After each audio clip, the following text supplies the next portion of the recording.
বাতাখালী শের আলী মক্তব, এক স্বপ্ন পূরণের। কানাডা প্রবাসী মোহাম্মদ মুসলিম মিয়া যখন জন্মভূমিতে ফিরলেন, তখন দেখলেন অনেক শিশু কোরআন শিক্ষা থেকে বঞ্চিত। ব্যথিত হয়ে তিনি সিদ্ধান্ত নিলেন এখানে একটি প্রতিষ্ঠান করতেই হবে। তার উদ্যোগে সাড়া দিলেন তাজবি ইয়াকুব আলী, মুফতি ইমবান, সুমন সহ গ্রামের মুরব্বীরা। সবাই মিলে দ্রুত তৈরি হলো প্রথম ছোট্ট মক্তবের ঘর।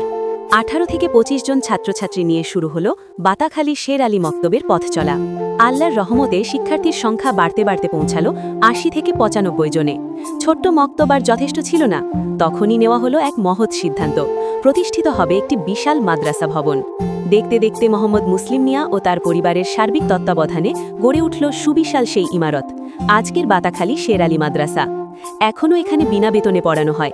2 জন শিক্ষকের অধীনে কোনো ছাত্রছাত্রীর থেকে একটি টাকাও নেওয়া হয় না, বরং প্রতি বছর যারা কোরআন শরীফ শেষ করে তাদের দেওয়া হয় বিশেষ উপহার সামগ্রী এবং তাদের পিতাকে জনসমক্ষে সম্মান জানানো হয়।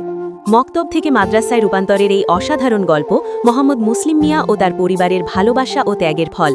এক স্বপ্ন থেকে জন্ম নেওয়া এই প্রতিষ্ঠান জ্ঞানের আলো ছড়িয়ে যাচ্ছে প্রজন্ম থেকে প্রজন্মে।